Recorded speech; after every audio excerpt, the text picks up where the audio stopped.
Dakota, Dakota, le raton laveur, assistant d'école du dimanche, un vrai bonheur, aime résumer la Bible avec passion. Pour tous les enfants, il est la sensation. Dakota, Dakota, le raton laveur, assistant d'école du dimanche, un vrai bonheur, aime résumer la Bible avec passion. Pour tous les enfants, il est la sensation. Dakota, Dakota, le raton laveur, assistant d'école du dimanche, un vrai bonheur. Quel beau temps nous avons aujourd'hui, mes amis. Absolument. Et ce thé est délicieux. Ces petits gâteaux sont vraiment bons. Ma grand-mère les a faits spécialement pour nous. Dis donc, Dakota, tu ne nous raconterais pas une belle histoire? Avec plaisir. Laquelle aimerais-tu entendre? Celle de David et Goliath. J'adore cette histoire. Excellent choix, mon ami. Très bien. Installez-vous confortablement.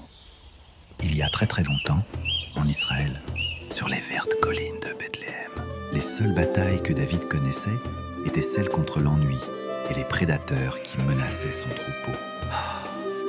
Sa musique était son épée et son royaume son troupeau de moutons.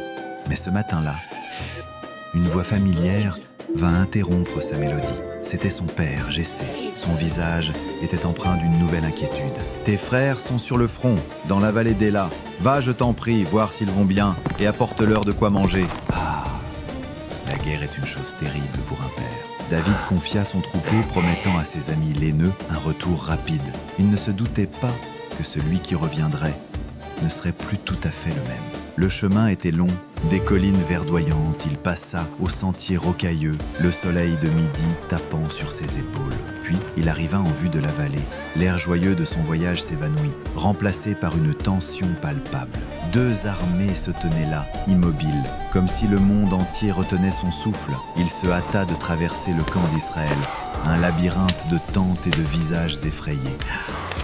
Enfin, il trouva ses frères, non pas fiers et vaillants, mais cachés dans une tranchée. Son frère aîné, Eliab, le réprimanda. « Que fais-tu ici ? Rentre à la maison avec tes moutons. Ce n'est pas un jeu d'enfant ici. » C'est alors qu'un son fit trembler la terre. Une voix, si puissante et si pleine de mépris qu'elle semblait venir d'un cauchemar. David, ignorant les ordres de son frère, risqua un regard par-dessus le rebord de la tranchée. Et il le vit, mais la peur qu'il vit chez les autres se transforma en une flamme brûlante en lui. Qui est-il pour insulter ainsi les armées du Dieu vivant? Pourquoi personne ne lui répond? Poussé par une conviction que personne ne pouvait comprendre, il laissa ses frères et traversa le camp d'un pas décidé. Sa destination, la tente du roi. Devant un roi Saül, grand, puissant mais l'âme fatiguée, David parla avec une assurance qui démentait son âge. Que personne ne perde courage. Ton serviteur ira combattre ce Philistin. Le roi, touché, lui offrit sa propre armure. Mais ce fut une scène comique. L'armure était un fardeau, pas une aide. « J'irai avec les armes que je connais, dit-il. » Près d'un ruisseau, sous une lumière presque magique, il choisit 5 pierres lisses, ses véritables armes. Puis il marcha, seul. Le silence de la vallée était assourdissant. Chaque pas le séparait un peu plus du monde qu'il avait connu. Le géant le couvrit de moqueries. Mais David répondit, sa voix claire et forte. « Tu viens à moi avec une épée, mais moi je viens à toi au nom du Seigneur. » Le temps suspendit son vol. La fronde se mit à danser dans l'air, un sifflement qui portait en lui tout l'espoir d'une nation. La pierre vola, rapide comme la pensée, et frappa sa cible. Le géant vacilla, une expression de pure stupéfaction sur son visage, avant de s'écraser dans la poussière. Puis, une clameur immense, victorieuse. Le petit berger était devenu un géant.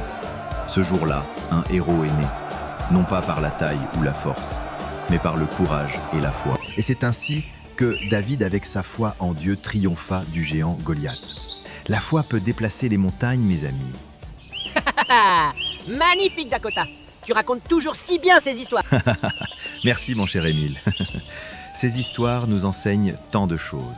Et vous, mes chers amis qui nous écoutez, n'oubliez jamais que la foi peut accomplir de grandes choses. À bientôt pour une nouvelle histoire.